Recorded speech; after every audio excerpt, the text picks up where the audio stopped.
함께 하실 말씀은 에레미야서 18장입니다. 에레미야서 18장 1절에서 12절까지의 말씀이죠.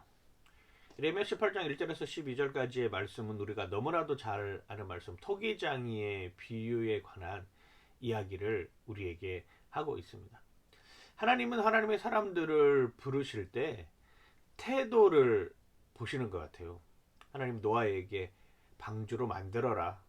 지금 비도 안 오고 햇빛도 쨍쨍하게 있고 있는 그때 방주를 만들어라 라고 하는 그 이야기를 시작을 합니다. 아브라함에게는 뭐라고 이야기를 하셨습니까? 너는 너의 고향과 친척과 아비집의 집을 떠나 내가 내게 지시할 땅으로 가라. 내가 너로 큰 민족을 이루고 내게 복을 주리니 너는 복이 될 것이라 라고 이야기를 합니다. 그냥 가라는 것입니다.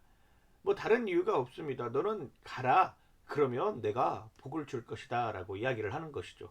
모세에게도 마찬가지입니다. 너 이스라엘 백성들을 이끌고 내가 보여준 그 가나안 땅으로 가라. 뭐 변명의 여지가 없는 것입니다.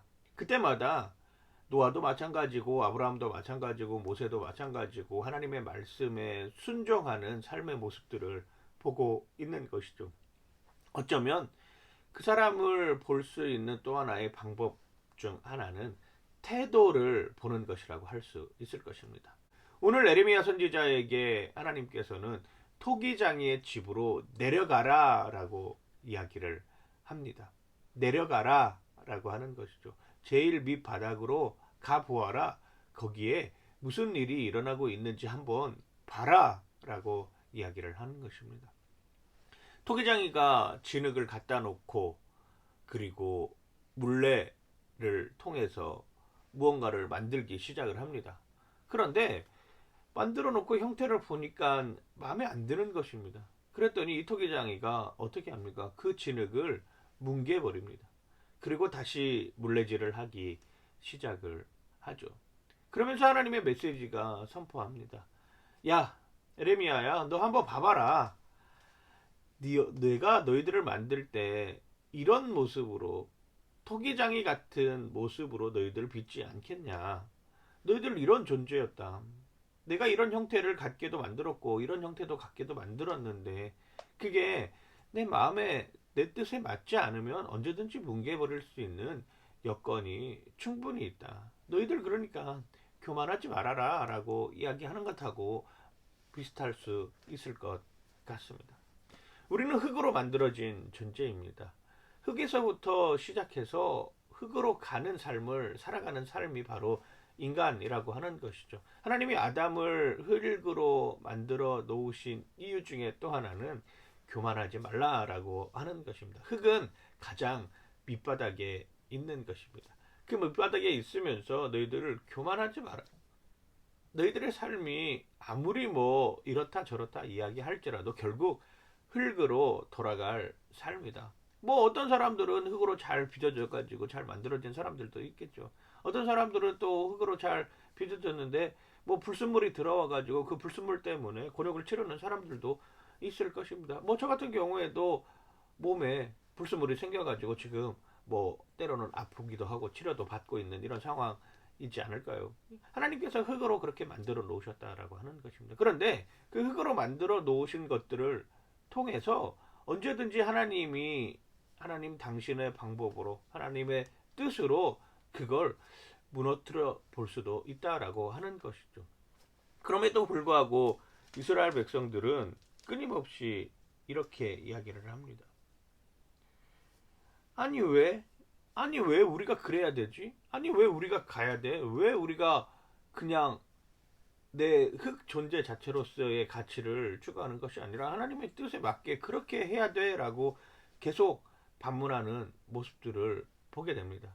우리는 교만할 필요가 없습니다. 왜? 어차피 흙에서 와서 흙으로 가는 것이고 그 하나님이 빚어놓은 대로 만들어 놓는 삶을 살아가기 때문입니다. 하나님은 이 토기장의 비유를 통해서 에레미야 선지자에게 이렇게 이야기를 합니다. 야, 이게 바로 내가 너희들에게 주는 메시지야. 너희들 나와 함께 해야지. 나를 떠나서는 살 수 없는 존재야 라고 하는 것을 오늘도 끊임없이 우리에게 알려주고 있는 모습이라고 하는 것입니다. 이게 우리에게 있어서 중요한 일입니다. 11절에 이렇게 표현합니다. 그러므로 이제 너는 유다 사람들과 예루살렘 주민들에게 말하여 이르기를 여호와의 말씀에 보라 내가 너희에게 재앙을 내리며 계책을 세워 너희를 치려 하노니 너희는 각기 악한 길에서 돌이키며 너희의 길과 행위를 아름답게 하셨다 하라. 오늘 또 똑같이 이야기를 하는 것 아니겠습니까? 돌아와라. 살려주겠다. 돌아오면 내가 하나님과의 관계를 회복하기 시작하면 회복시켜 주겠다라고 이야기를 합니다. 그런데 12절에 뭐라고 이야기를 합니까? 그러나 그들이 말하기를 이는 헛되니 우리는 우리의 계획대로 행하며 우리는 각기 악한 마음이 완악한 대로 행하리라 하느니라. 끝까지 돌아오지 않겠다는. 아니 왜? 내가 왜 그래야 돼? 내가 왜 가야 돼? 내가 왜 하나님 편에 서야 돼? 하나님이 우리에게 뭘 해준 것이 있다고? 하나님이 뭐 어떤 모습으로 만들어 놓으셨다고? 나하고는 상관없어. 나는 지금 오늘의 삶이 중요한 거야. 언제 무너질지 모르는 그 진흙덩이 같은 삶의 모습을 살아가고 있으면서도 아직도 하나님의 존재를 부인하고 산다라고 하는 것이죠. 이것이 우리를 가슴 아프게 한다라고 하는 것입니다. 이 가슴 아픈 현실의 삶 속에서 정말 하나님과 교제하는 여러분들 되시길 주님의 이름으로 간절히 축원하고 축복합니다. 파이팅! 하나님 감사합니다. 하나님으로 인하여서 평안하게 하여 주시옵소서. 하나님으로 인하여서 두렵지 않게 하여 주시옵소서. 하나님이 이끄시는 대로 그 이끄심에 동참하게 하여 주시옵소서.